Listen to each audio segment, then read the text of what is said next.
Tries to flash, there's the Monsoon. Gilius says, let's bounce back. Well, I'm going to bring you into the rest of my team. Here we go. I'm holding. Kill. Got the Cataclysm as well as Hell in the Cell. As Dan and Owen are locked in. I melt them. That's 3 for him, a triple for MF. It's a tasty crocodile for Ruin to eat. Another kill comes out. Giants look unstoppable. Take another step down the road to the LCS. We're feeling really great. We're not like really excited or amazed. We were expecting actually a 3-0, and I think that was what we showed.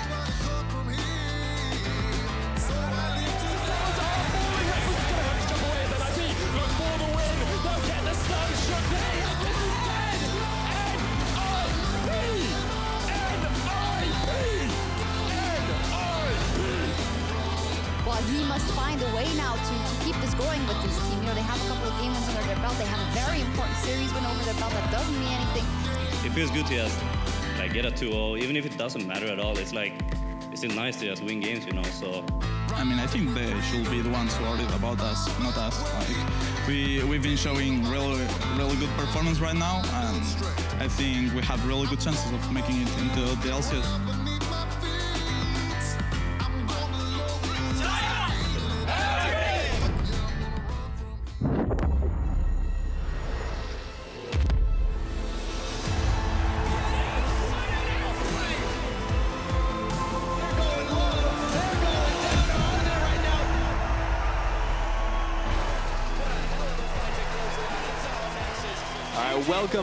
Welcome everyone to Berlin for our second match of the 2018 European LCS Spring Promotion Tournament. The Giants, they are fighting to get back into the big leagues after being relegated all the way back in spring. But today is a new day. They face a tough challenge as they go up against the Ninjas in Pyjamas, a squad that defeated the top team Fnatic in their latest series in the European LCS. Holy moly.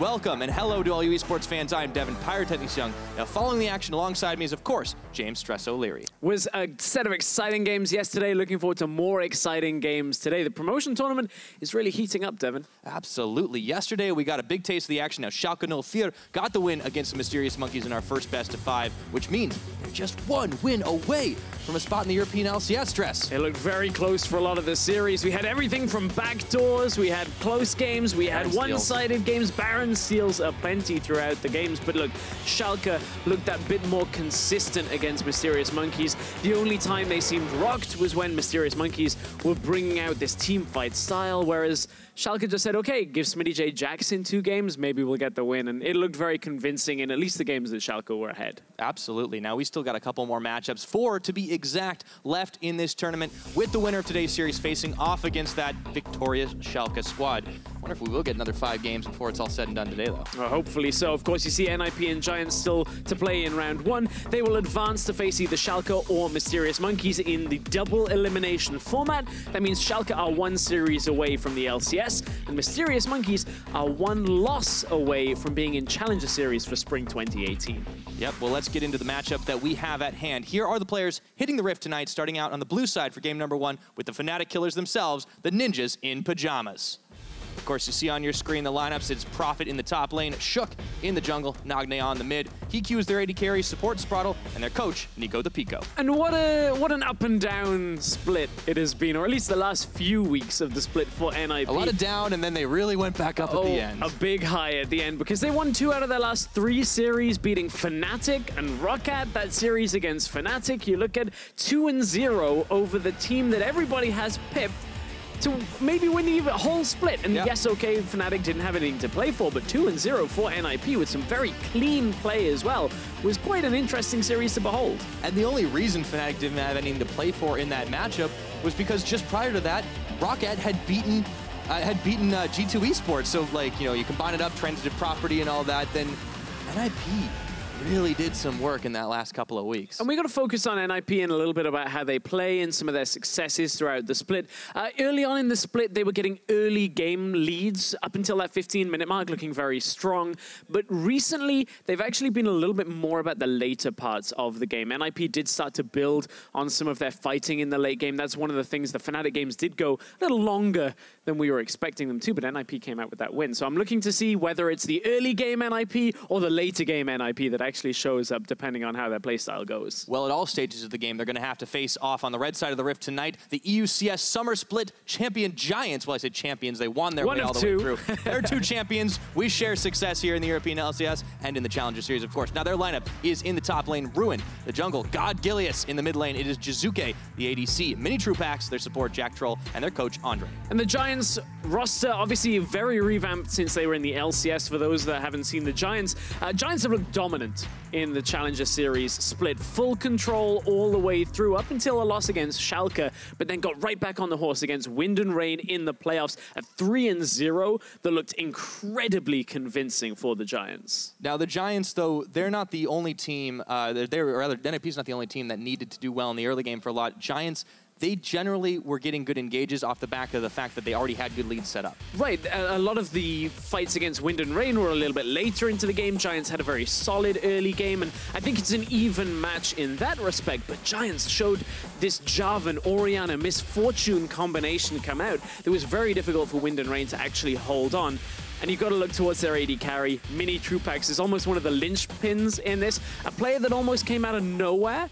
Coming through this Challenger split is actually the player to watch for me on Giants. He has had a fantastic split playing the likes of Kalista, the Caitlyn, even mixing in the Misfortune and the Cogmore from time to time. And he's really a player that you have to keep your eyes on. Yeah, anyone watching that Wind and Rain series has to realize that minitroupax is not somebody that you can easily ban out. There were so many bans thrown his way, the Caitlyn and the Kalista. He goes on to Misfortune, he goes on to Kog'Maw, and then when everything else is not left, he goes on to Varus. And this isn't even fair because it's like the one time he died in that whole series. But he also took someone with him. That's the whole reason. Is yes, he died from that exchange. TLDR, he's a good AD carry. 17-1 and 21 managed to take somebody with him. And yes, he is a good AD carry. One that not a lot of people were expecting performances from, but 6 weeks of competition and minitroupax has looked fantastic. I feel like minitroupax versus HeaQ is a real interesting dichotomy in that bottom lane. Absolutely, but a big thing about the other side of that equation, HeaQ, was not really noted as being a really standout player, but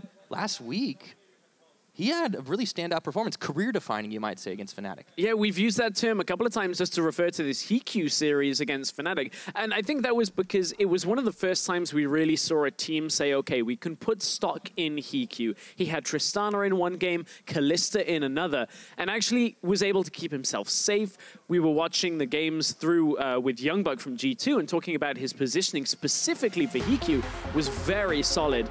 Of course, the other caveat to that is HeaQ, a former Giants AD carry. So a little bit on the line of pride here today as we head into picks and bans for game number 1. Yes, we do. And we start off the board with Ninja some jams. Banning away the Rakan. It is over to the Giants side. And remember, we are on patch 7.16. Yeah, so we had a couple of adjustments come through. A lot less priority in yesterday's draft on the Zac. Now, we saw Gilius get his hands on Zac a few times in the playoffs. I feel like it's still going to be a high priority pick, but something we've seen a lot on 7.16 in the one series we've had to cast is a lot of support focus. Alistar, Thresh, Rakan, high number of bans, and funnily enough, all three of those are off the board today. Yeah, and unfortunately it won't be 4 for 4. It's the Orianna that gets banned out next as it heads over to NIP's side. Now, I find this an interesting ban. I don't disagree with it in the sense that Giants were likely not wanting to pick it in their first rotation, and Orianna is still a very strong blind pick. So if NIP had gone for the Gnar and the Orianna that, funnily enough, we saw against Fnatic, that actually forced Fnatic to change some of their drafts, that would have been in the second rotation on blue side. I'm glad to see Giants actually looking at what has been successful for NIP recently and saying, no, you don't get these safe blind picks. You don't get them at all. Oh, the Elise is banned away. That much hasn't changed. And, of course, the Talia is banned out. It's a big player for Nagne, but that leaves the Kalista open. HeaQ instantly snaps it up. So now we've got Tristana, Caitlyn, both available, and this is one of the pitfalls that we saw teams fall into in Week 10, is if you ended up just taking the Kalista as a first pick, you ended up having difficult situations. Particularly, we saw it in the RB series against Schalke, where RB drafted Kalista in 4 games and actually got outplayed by it by the bottom lane of Schalke. I wonder whether now minitroupax and Jactroll will look towards a situation where they can punish Kalista with early ganks in the game to try and shut her out. But do they start picking that up now? That's the question. Do they leave NIP to ban out more things against this bottom lane? It looks like they do with the Gnar and the Maokai locked in. Well, that's team fighting already handled for Giants. We talked about their later game presence with team fights. You've got a Gnar, you've got a Maokai. You can still have early game activity with that Maokai. Point and click route is great against Kalista. It also sets you up perfectly for the ultimate to come through on top of it. So a lot of crowd control coming out here. NIP, maybe they look for Janna here, something to disengage and protect that Kalista. However, with the Zac alongside, maybe you just look as follow-up engage on top of that. I think a lot of people will be surprised that Zac is finding his way through the first rotations of the draft. We haven't really seen that impact be felt yet on 7-16 in the 5 games we've had. Yeah, maybe that is the time for it to change. We'll see what Shook makes of this Zac, and still also very solid at the team fighting, so these teams definitely going to be butting heads a bit as the timer ticks down. NIP decide instead of the Janna, they focus on another support that can do quite a lot of poke and a lot of saving. It's a Lulu. Blind pick Lulu can suffer in the laning phase, but what it will do is late game give a lot of protection over to this Kalista. You've got a lot of shields, you've got a lot of heals, you're an ardent sensor builder. We've heard rumblings that mid lane Lulu is played in a handful of scrims, but I don't expect this to be going in the mid lane. Just got to keep it as an option. Yeah, I mean, those would be the days coming all the way back. We've seen some things revive, but mid lane Lulu, that's something I'm happy to leave in the dust.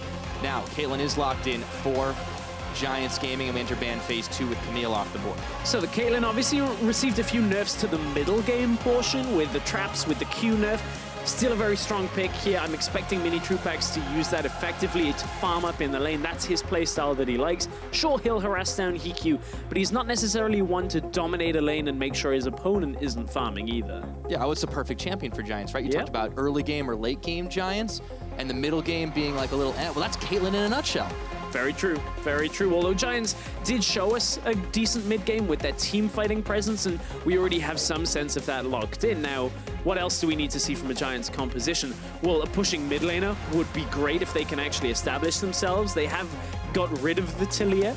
The Orianna isn't there, so now maybe you look towards the Syndra, something that can push as much as possible. They can't afford to go Lucian because of the AD that is already stacked in their composition. Yeah, and Giants, they removed some top lane threats against Prophet. Of course, Camille, not a champion he really picked up, but Jace, we saw a handful of those.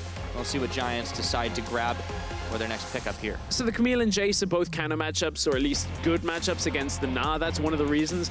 Yeah, I would anticipate Prophet comfortable on the Camille and the Jace. We've obviously seen both. Now, this is a pick that, again, augments the team fighting quite exceptionally. You have that invulnerability now throughout the team fighting, and I wonder whether Giants would be ballsy enough in game 1 to even pick something like a Vlad, which doesn't give them the push, but would be a matchup against the Syndra that we've seen a lot of times, and a team fighting mid laner. Well, we've got one step to this plan unfolding. The Syndra's locked in. Do we get to see the Vlad? We'll have to find out after NIP pick their last. We want to see what Prophet is going to get his hands on. Top lane, and maybe the Rumble we've seen out of Prophet. You can run it into the Gnar. It loses the side lane later on, but has good damage. We see the Jarvan, it is focused on team fighting. You pair it with the likes of a Zac on top, the Syndra. Very team fight heavy game coming in here, Devin, in game 1. Ooh, it's gonna Both teams have primary engage and follow-up engage and have defensive supports for the team fight as well. So a very interesting game. Vlad would be a pick you could go here for a scaling matchup, or you go for a counter matchup that did get buffed on previous patches of the Ekko into the Syndra. Again, more team fight. Yeah, you can roam around. You see that he's already sitting on that teleport. He's going to be able to snap back wherever he needs to. A lot of good roam potential. Right. Giants might be getting this one started real fast. And I say team fight for the parallel convergence, but the other thing Ekko excels on, side lane threat. You can push with Gnar on one lane, Ekko on the other lane, continue pushing forward, double teleport setup, And you've got in the middle lane, that Caitlyn should have a lot of range, the protection there in mid lane as well. So Giants, they adapt, they actually have split push and team fight in their composition as a whole. This is a very interesting draft for game number 1. Now, will they be able to execute on both those fronts? It always seems like when teams draft, multifaceted, it's a much more difficult comp to execute. That is a worry that I think Giants have to do, is because it could be more difficult for Giants to get their comp set up than for NIP. NIP have the good synergy between the Zac and the Syndra in the middle lane. You've got the Jarvan to just run at people for their composition as well. And the Kalista should be very safe. Will have a decent amount of damage even as you go later into the game because of the Ardent Sensor, the Lulu as well. Really cool compositions coming through. Different from what we've seen. That Ekko, we haven't seen it in Europe for quite a while, but it is a good matchup. Post 6, basically can't get killed by that Syndra if your ultimate's available. Well, with all of that in mind, the compositions are all locked in. The teams are all ready to roll. And remember what is at stake. A spot in the LCS Spring Split 2018. You got to win it here, and you got to win it again. But this is the first step on the way to the big stage, the biggest that Europe has to offer. We're about to find out what these two teams can bring to the Rift as we load up for game 1. Onto the Rift we go, and a couple of key picks here for both teams. Jizuke, we've talked about how it is a counter matchup, the Ekko into the Syndra. He's played it 3 times in Challenger already throughout the split. And not even into the Syndra matchup. He played it into a bunch of other stuff because remember, Ekko got a buff a patch or 2 ago that reduced the cooldown on his phase dive. The E, which allows you to trade in lane, maybe even escape if you're in a gank situation. So I want to see what Gilius and Jizuke can do to offset some of this dive threat out of HeaQ and Nagne. We've seen Zac and Syndra work very well together. I want to see whether this is a 2v2 mid-centered game, unlike yesterday's top-centered series. Well, we do know that Giants put a lot of emphasis on making sure they could get that counter pick in the mid lane for the last choice. So you would think that that would be where they had decide to put their attention. Ruin is, of course, on a fairly safe champion in this Gnar that can kite to some degree out on the Jarvan. But it's funny you mentioned the top lane, Stress, because the last time we saw Giants play up against Wind and Rain, Ruin was over-pushed, I think, consistently. Yeah, it's one of the things that we've known about Ruin. He likes to play the aggressive play style, likes to dictate the pace as much as possible. Gnar is a great pick for that, and we know that Gnar into Jarvan, you basically can just keep Jarvan at arm's length, farm up, harass down. But this is a lot of help early on. Both Gnar and Ekko come over to the Raptor camp, help Gilius through. Maokai did have the Saplings nerf on 7.16, the patch we are currently playing on, which we anticipate will cause him to take a little more damage going through the early clears, because you do a little less damage to the camps. They'll stay alive a couple of seconds longer. Just making sure that they can get off to a good start, mitigate any aggression that pushes them too far back. Now, we of course want to pay attention to where the junglers are going, but I think we can take a little bit of time to talk about the matchups in the lanes, and especially going back to your point at the very beginning about minitroupax. He's on a comfortable champion that has superior range. HeaQ might be in for a hard time. There is that opportunity for minitroupax to play the aggressive playstyle here. Caitlyn, the nerfs didn't affect her laning phase all that much when it comes to the trading from autos. It's the push power that did get affected. The adjustment to the Piltover Peacemaker, the subsequent damage to secondary targets got reduced, and that'll delay the push. Now, this is one of the problems looking at the top lane matchup of trading against a Gnar. As soon as you move forward and you put the damage down as Jarvan, that's great. You feel like you are ahead in the trade. The difficulty is the back end of trading with Gnar is where he has the most potency, because you have to run away. You get hit by the boomerang, you get hit by a hyper proc if Ruin actually connects with that third auto, and you end up losing so much more health. Yeah, but Prophet has been in this situation a lot of times before. I mean, it's worth remembering that this is a guy who's played several Jarvan games throughout the European LCS 6, and remember, he was that substitute for SK Telecom. That's right. I'm always going to bring it back. I'm always going to bring it back. But that's the thing, like, towards the end of the split, Prophet started to show some of that form, and I'm wondering if it's going to be enough to help him carry against the likes of Giants. You have to kind of look at the NIP results recently, and one of the other things that we talked about was it wasn't just about Prophet carrying. Prophet became a little bit more of a team player. He was more involved in the kills, in the team fights, a little bit less involved when it came to just solo pushing. And I think that's become a good hybrid point for Prophet, where he actually did start to round out his play. And you can see, even being a team player, dropping a couple of wards through the top side jungle, trying to find where Gilius is. Stun did land in that middle lane, so we've had a lot of back and forth trading with Gilius coming bottom lane, see if they can get in. All right, the jungle decides to head down to the bot. He gets an arcane smash on there, and now it's HeaQ running for his life. The teleport is coming in. Oh, hang on, the turnaround. Turn on Giants, another teleport coming in, but it's late. Jactroll's going down for first blood. It goes the way of Sprattel. And the teleport answer on Ruin was just too late. Awkward attempt from Giants where they looked like they had the play, but this ward in the brush was enough for NIP to come down. Sorry, it was the ward out of Giants I'm looking at. NIP just teleport down into the lane for Prophet. End up getting there, so we spoke about this mid lane presence as well. Here comes the Zac potentially into the lane. Nice jumping, it's okay. Jizuke nice and safe. He gets pulled back for just a second, but Nagne not in position. And he doesn't have enough mana to make it happen, so despite the attention, Giants not doing too shabby in the mid lane. Yeah, Giants just did use that teleport from Jizuke to get mid lane. That had happened during this trade, I believe. So Jactroll tried to go aggressive here on this play. Prophet teleports to the minion, gets into the lane quite early on, and you can see not enough damage to take HeaQ out. Jactroll gets caught by Prophet going aggressive onto the trade, and then Ruin actually completed his TP, ended up getting nothing from it. So NIP, good response to the attempted gank from Gilius. I like what Gilius was trying to go for, but Prophet, we just talked about how he's more involved with the team. Well, gets involved for the first kill, and stabilizes the NIP bottom lane. Yeah, working out well for them right now. So slim gold lead at the 5 minutes being made up by that difference in the first blood. Ruin pushing into Prophet as things are all going on. And you can see how the lanes are actually kind of unfolding for a minute. It looked like Nagne was actually going to have the edge on Jizuke, but he's actually evened up the farm.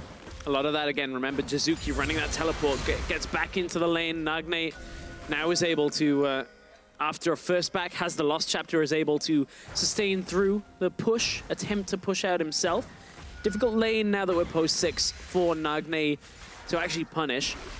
Unless Jizuke somehow makes a mistake with his ultimate or doesn't quite read the trade properly, there shouldn't be kill threat from Syndra onto the Ekko, because as soon as the ult channel from Syndra casts, you hit ult, you chrono break. I was going to say chrono shift. Yeah, there's a lot of chronos that happen, that's for sure, but no Zillion in this game. But meanwhile, Nagne is going to run straight into Ruin, who was occupied with the Scuttle Crab. Didn't actually clear it, forces a hop out and a flash. And now Ruin doesn't have the luxury of being able to ult and keep himself alive against the Syndra, so he has to respect Nagne's presence.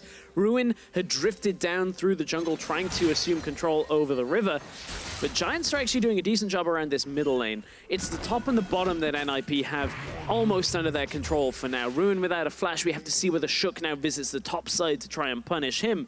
But for now, NIP having control over 2 lanes. Yeah, and one of those lanes down on the bottom, I think that's definitely a little bit more surprising, because despite the fact that minitroupax is on the superior range Caitlyn, and he's going to pick up some of this farm differential, they haven't really been able to do all that much, and it's insane when you consider how good minitroupax really has been. Right, minitroupax has looked fantastic in Challenger. Against the other Challenger AD carries has looked very strong.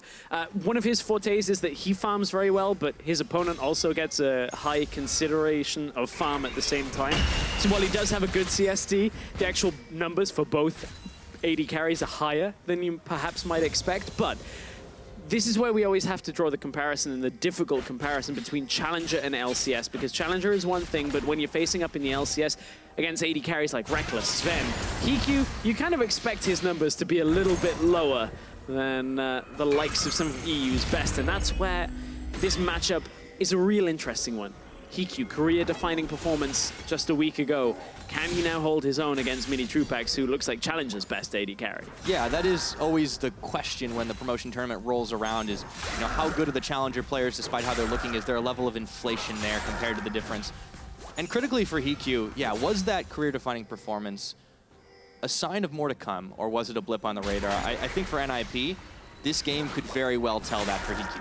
Yeah, I agree. I agree that this kind of game is the one where HeaQ has to have a great performance, in the sense that if this looks like a rough series for NIP, suddenly people start forgetting the Fnatic series.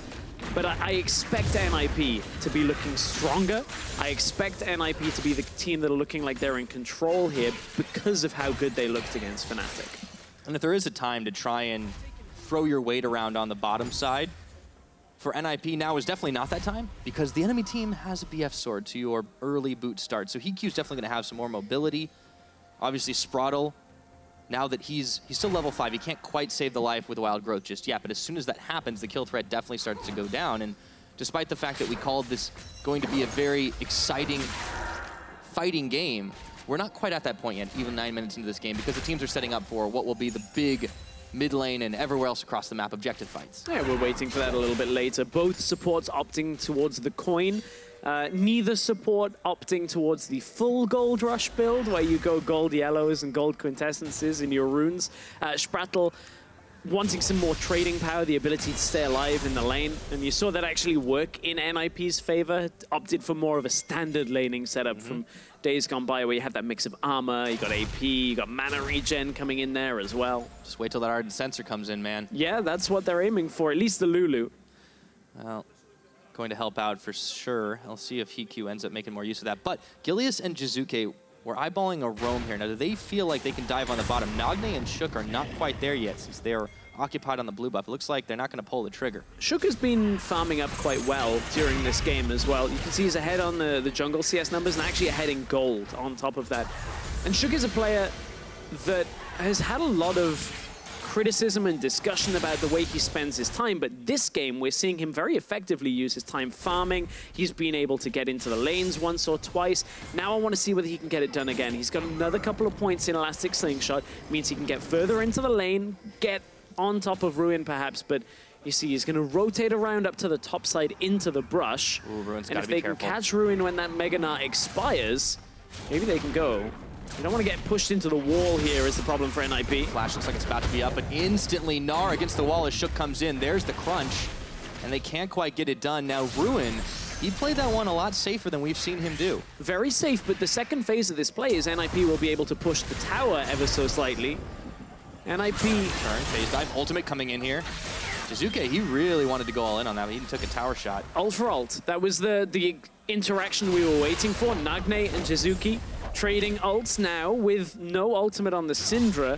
They want to try and get the flash, which is one of the things that Gilius and Jactroll were looking for, but couldn't get into the lane in time. The same thing on the top side. NIP not able to punish with a kill, but this tower is going to die first, which means Giants can only look towards a dragon to offset some of this, but NIP with a good advantage off that top lane play. Yep, that can work out, and even this dragon is going to happen without some vision here, despite the fact that Sprattel can't really make a contest. He can hang out in the back of the pit and maybe shoot a glitter lance a little too late, try and secure the dragon, but NIP with the first blood, with the first tower, have pulled themselves ahead 2,500 gold, just compared to that bonus regen the Giants have picked up. This is a little bit slower of a series compared to yesterday's, and the reason for that is these compositions are still waiting a little bit for more time. We spoke about how there are aspects of team fight on both sides. Giants running a 1-3-1 setup as well need the lanes to open up so they can actually start taking control of the side lanes at the same time, but with only one tower down and that being in favor of NIP, it will be difficult for Giants to actually use this composition to its effect, because look, out of not nowhere, but out of a tower and a kill, 2,500 gold lead has opened up in favor of NIP. Yeah. 1-3-1 from behind is incredibly difficult to pull off. Well, and we know that Giants, you know, there's two sides to this. There's the late game team, there's the early game team. This time around, even though they tried to make a few early plays, they found themselves down in the gold, which is something that NIP does tend to do quite well.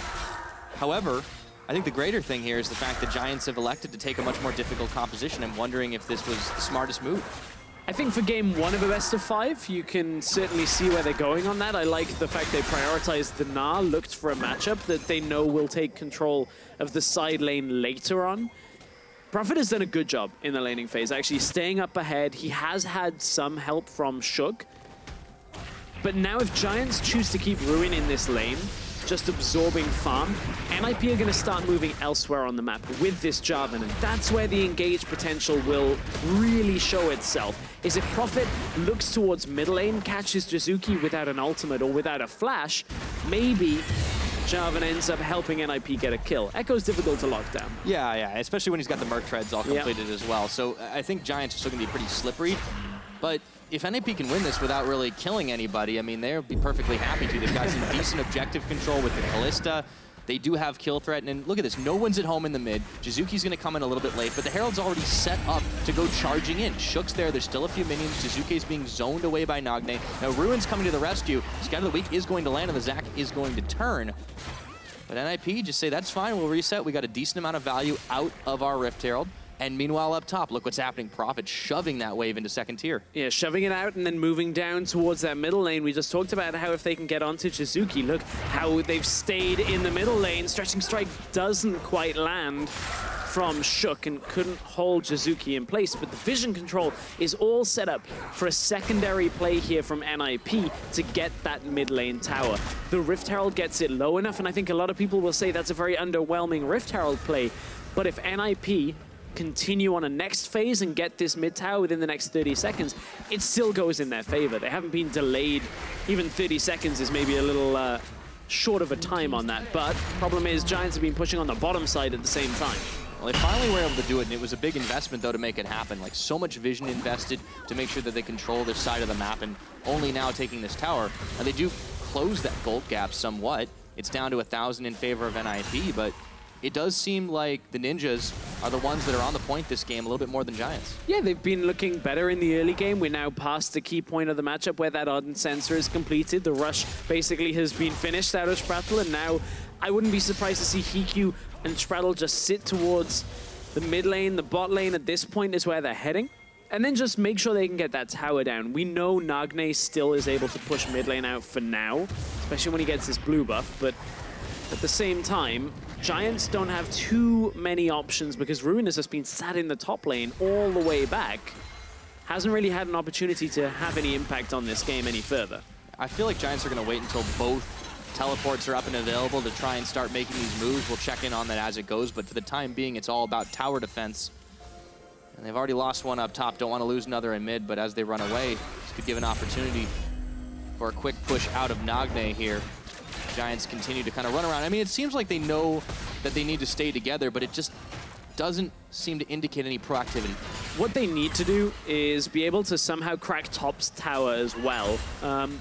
Without being able to pressure on two lanes, it's difficult to utilize a double TP composition. Now, Jizuke doesn't have his teleport available for another few seconds, at which point, if they can maybe get Gilius up to the top lane and gank Prophet, that would be an opening for Giants. But look at all the vision control. All of the wards on the top side of the map around Prophet. Prophet is actually recalling out at the same time, means that there's almost no option for Gilius to get up to the top side through that jungle. So if they can't do that, and NIP are able to stay safe and control this top, what's the counterplay? It seems like they have to either crack mid, try to rely on dragons, which, you know, good luck another Ocean Drake, or just wait it out to late game. The counterplay is the secondary option for this composition, which is some sense of team fighting. It isn't great because your damage threats are a Caitlyn, who needs more items. Remember, she now has a mid-game dip that was put back into a kit because of the reduced damage from traps and her Q. And then Ekko, who needs to dive. He needs to get past the front line, get into the back line, get onto squishy targets, which is a lot less consistent than the likes of a Syndra, a Kalista. But if you can set up a Maokai engage with a Gnar and a parallel convergence that comes through, you use the Taric ultimate as well, that setup with a flank onto NIP could be a successful team fight for Giants. It's starting to sound like they need a wombo combo as Jizuke rolls away. HeaQ on the mid. He's going to be holding the line here. The rest of NIP looking to collapse. A few more Ren stacks pulled out of Jizuke. As he's down to half health, he's going to need some backup. Throwing up the time Prophet is, though. Prophet incoming. Let's see if he's going to be able to get onto Jizuke. Dragon Strike toss. Into the pit he goes. He snaps back, but not too far away. However, it's bought enough time for Ruin to flash over the wall. As Prophet goes through, looks like it's going to be the one-on-one kill. No, Jizuke turns it around to get even more. And it looks like Giants, they've managed to grab one quick for themselves, turn the fight, baiting NIP into a false sense of security, and this might just be the opening to crack the mid turret. Jizuke was able to get out of that without even flashing. He used his ultimate, he had that phase dive, he had the proto belt on top of it as well. You can see how difficult it is for a Jarvan to get onto an Ekko. That's what we were mentioning about how tricky Ekko is to lock down. But the good news is, if he only goes so far in that time duration when he finally does ultimate out, at least you know he's right within range. So the spoils of that one will, of course, be Giants picking up another dragon, but here's how it happened again. But the thing is, he ults within range of the tower. He's just been sat basically on the same position. So Protobelt came out for a little bit of damage, actually got some damage down onto Prophet there. And as he ults out, Ruin on the top side is able to just gnar Prophet into the wall. And what looked to have been a good setup out of NIP to try and make a play for that mid lane tower gets stalled out, stunted. And now Giants have 2 Ocean Drakes.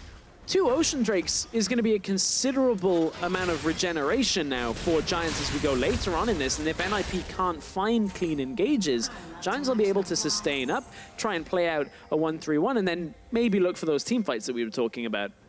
So that was one start to things by baiting in NIP mistakes. Will that be enough for them to, keep moving their way into this late game? The gold gap is still about steady at 700-800 gold.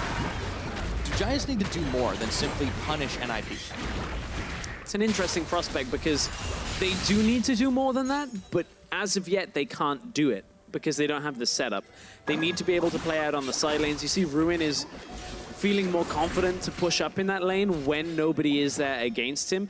Bottom lane, there is nobody able to push it out yet. Jizuke is waiting in base for an item.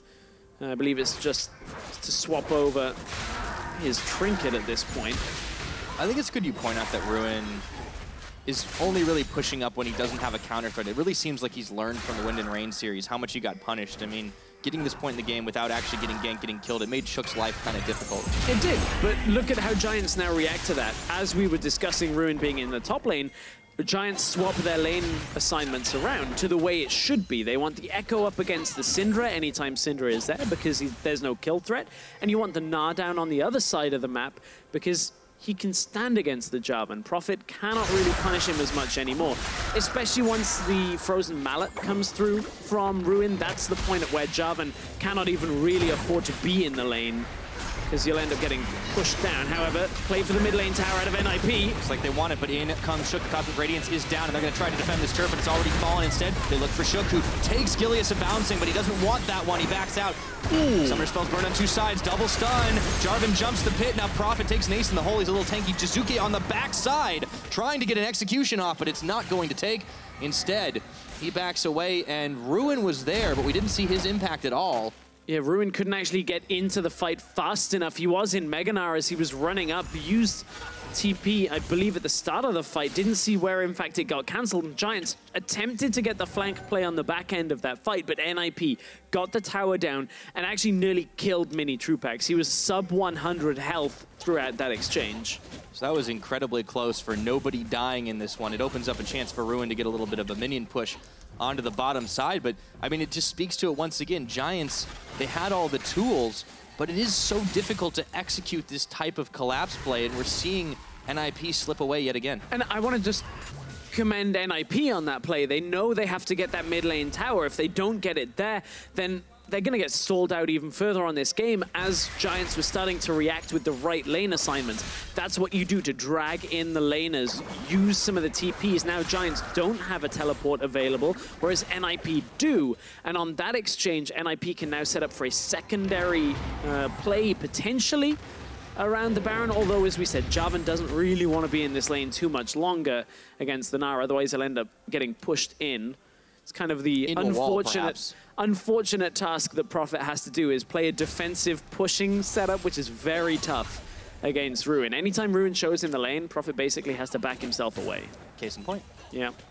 He's just going to have to pick up the scraps of the farm, unfortunately for him. But I'm more interested in what these mid laners are going to be bringing to the party, because Nagne is starting to get into the deletion range with, his Luden's Ekko combined with the Morellonomicon, but Jizuke now has a Lich Bane, so his on-hits are going to start hurting, and that's why he feels confident going up to the top side. Oh, yes. You've paired Thunderlords with, you've got now a Lich Bane, a Proto Belt, onto Phase Dive, which gives you that empowered strike as it is. His ability to push towers is the other thing that this is going to help. You'll see it in action here. That was the ultimate use. Wow, that was a bit jumping the gun, I think. I think they were afraid that they were going to get stunned there by Nagne. We didn't catch the beginning of that exchange, and it was in case Nagne threw out the ultimate, of course, another tool to deny the Syndra that Cosmic Radiance, but you have to preempt it. It means Nagne would have to voluntarily cast the ult into the Taric ult, which is not a thing that Nagne would do. You would anticipate him being able to read that very easily. But it has been a little bit of a quieter game, I think, for some of the more explosive elements in this team. And I'm looking especially at minitroupax, because when you see this guy, even if it's on Caitlyn, a champion that's going to be more safe and stable to try and push things out, you don't really expect him to be 0-0-0 at 24 minutes into a game. His point in the game is going to be later on, though. And oh, Nagne's dead. Okay. So Jizuke killed him in the top lane. As we discussed, the matchup, a bad matchup for Nagne this late in the game. We're not even going to show you how bad.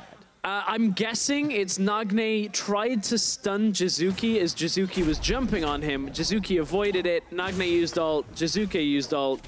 Nagne died. All summoners. Yeah. We'll get that one in a replay, I'm sure. In the meantime, Ruin's still pushing in. Prophet is having a hard time deal, but Giants have definitely managed to turn this back around. The gold is even after the early game deficit. Full control, and here is that replay once again. So Jizuke was trying to clear the wave. Nagne looked for a stun, and then Jizuke knows there's no E left available. Ult came through. Didn't even ult in response to Nagne's ultimate. Just knew he, with the Merc treads, he was healthy enough to just survive through it. That was beautiful, and I feel like that is why he referred to himself as the Italian god.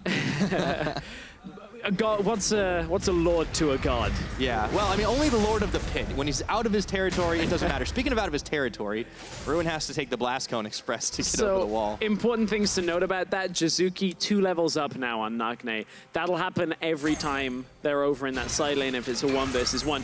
And this game will start to appear almost like how a boa constrictor will choke out its prey, because that's what's going to happen for Giants, is they will smother the map and close in around NIP. And if NIP can't get an engage that ends up killing minitroupax, Giants will take way too much, far too quickly. And you're already starting to see that happen if you just look at where the vision lines are. Yes, Nagne is able to clear one away, but so much, so deep inside of the top of NIP.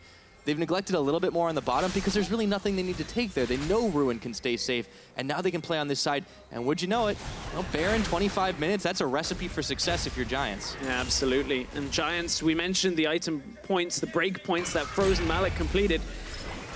Medic, a second or two late on the punch, but here's the fight. It's all right, Sprattel, he's going to be able to make his way away. I do not think that HeaQ is going to be so lucky. Maybe he will be. Turns around Jizuke. That's a lot of Ren stacks on him, but it's just buying time. Ruin making his way up slowly with Gilius. And there is only one way this fight is going to end. All 5 members of Giants Gaming. Prophet coming to the rescue, but it's too little. It's too late. There's the Roots. There's the Radiance. And Jizuke with another kill. Giants 5 versus 2. The rest of NIP couldn't quite get there in time, and now they are fleeing towards their base. Baron, as you mentioned, has been alive for a few minutes now. It's an easy take for Giants. HeaQ, the only option now is to look for a smite steal, and he's running. Looks like to clear out the bottom lane, potentially. They're giving it up. Yeah, they're just trying to push all of their lanes as far back as they can so that this 1-3-1 can't get set up out of Giants, but Jizuke, last pick, Ekko, 3-0-1 on the game, into a good matchup, 1-3-1 setup out of Giants with the Baron buff. Very rarely on a 4-1 kill game do I say that this is almost unsalvageable for NIP, but Giants have been playing this last 5 to 10 minutes of the game beautifully. And Jizuke is, 100% in the kill participation. 3 of those belonged to him, and here was the catch that started it. Yeah, this was the play. Look, TP came through the top side. They already had the ward there. Sprattel and HeaQ were trying to kite up to the top lane, but this territory isn't safe. You do see the threat out of the Kalista come through onto Jizuke, the damage that comes out, but look, the shields are able to keep Jizuke safe. He can get onto the backline. Everything was thrown, the exhaust, the ults, to try and keep them alive for longer so that HeaQ, Prophet, and Nagne could get into the fight, but it was too little too late at that point.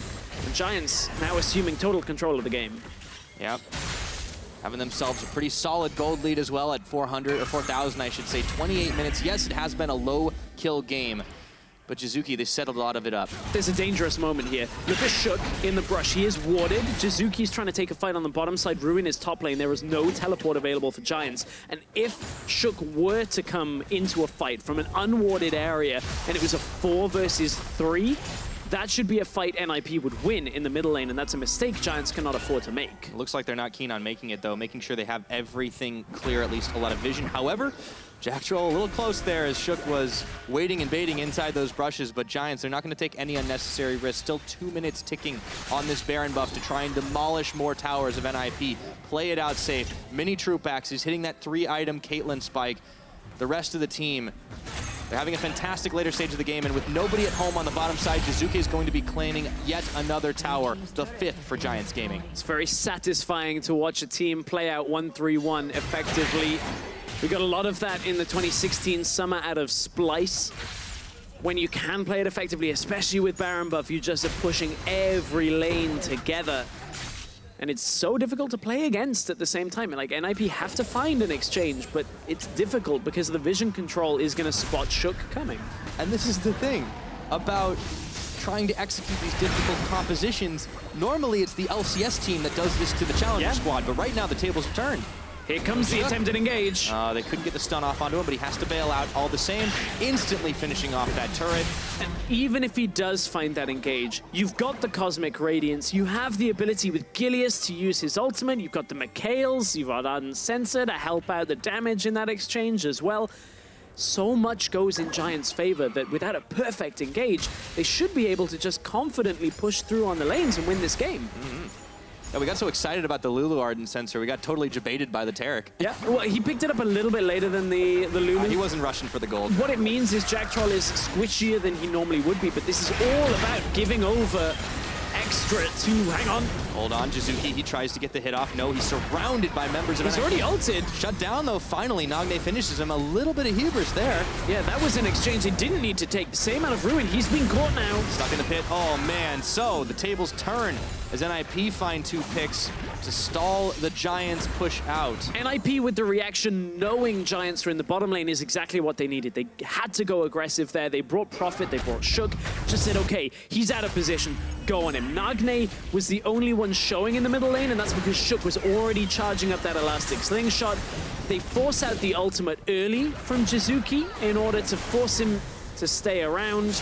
Jizuke ends up dying. Ruin was trying to get away from the situation, ends up getting caught by the Jarvan ultimate, and NIP 5 versus 1 on top of that means NIP stabilize somewhat. They've on a defensive posture now, have defended against the Baron buff. They are still playing from behind though. Very true, but just as we give it a couple of minutes in between, just as we kind of praise Giants being able to execute that 1-3-1 effectively, they hecked up a little bit.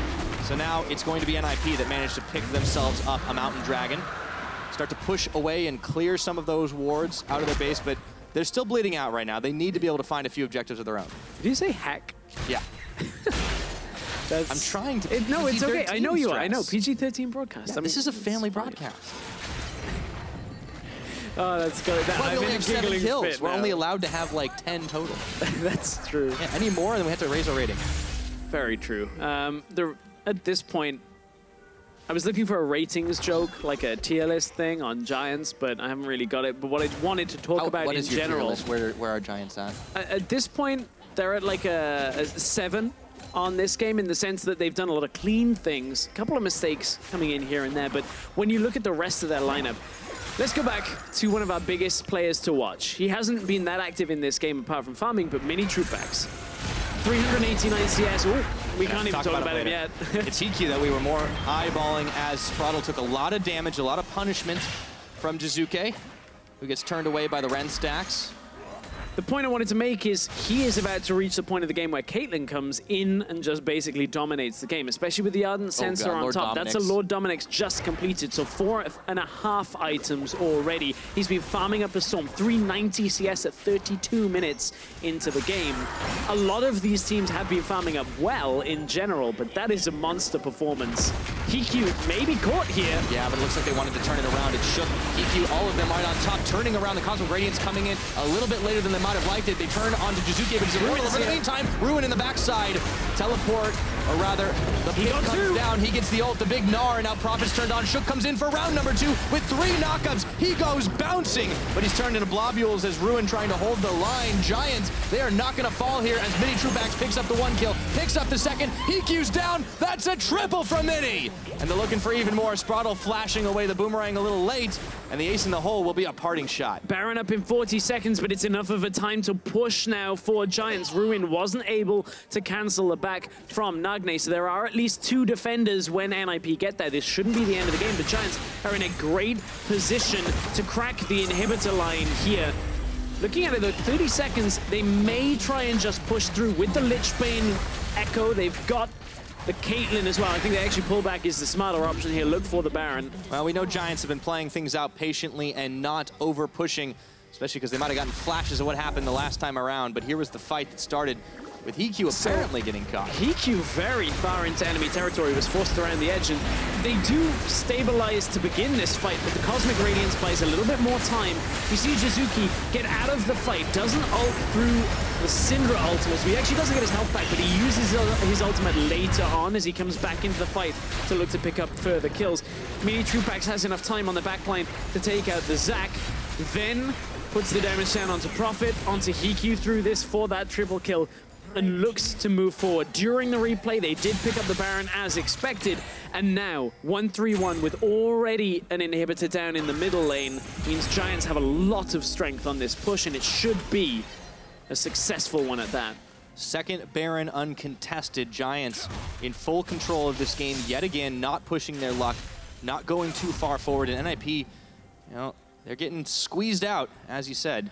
Slowly but surely. This Caitlyn, one of the big picks for minitroupax. We're seeing the impact in the late game where he kept himself safe for the majority thanks to the defensive play out of Jactroll and Gilius. He's at a point 4-0-1, 5 items completed, getting stronger and stronger. There is almost nobody on the side of NIP that can actually take the damage from minitroupax right now. Yes, there's a Jarvan that has Gargoyle Stoneplate. We're at about a 3.5 item, give or take, on HeaQ. He's got a lot of components mixed in there. It's not enough that when this Caitlyn starts putting auto attacks out that anybody can actually survive. Yeah, and you know, we've given NIP some credit for being able to take down Fnatic and showcasing us some solid later game play, but I don't think they've faced any odds quite like this in terms of how far down they have been in a more recent series, and you have to start questioning that level of success when they're not able to put it away against Giants. Yeah, I agree, but NIP still have to look at what went wrong this game.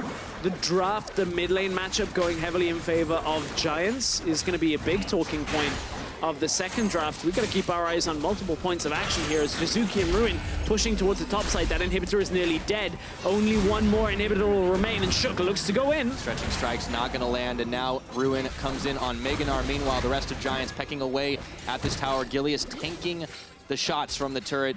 Oh, so easy for them to try and close this out. NIP, they're hemorrhaging objectives. The Gnar comes down. They look for HeaQ, trying to finish him off. All the same, he's going to live through it all, but the towers are still falling. HeaQ's out of this one, and with the Cosmic Radiance, the Giants will take no damage as they charge down the line to finish the game. Inhibitors be damned. Turning for a double kill now onto Nagne, and they look to nearly tower dive it out. The minions are going to follow them all through, and it was a patient game from Giants. It was a collected game from Giants, and not without mistakes, but they find themselves up 1 on the series. We mentioned the Giants, it looked towards team fighting, it looked towards that later game aspect of it, the mid game, and it did take a while for the composition to have the intended effect, but that's because they were playing for that mid game portion, and it looked way better out of Giants. As soon as their composition was at that strength point, they were able to just kind of 1-3-1 all the way through the rest of this game, get a couple of fights that went their way as well when NIP were trying to force them, and I think a lot of people saw the result from NIP against Fnatic and assumed that NIP were going to be the favorites here, but Giants showing that perhaps we underestimated them coming into this game.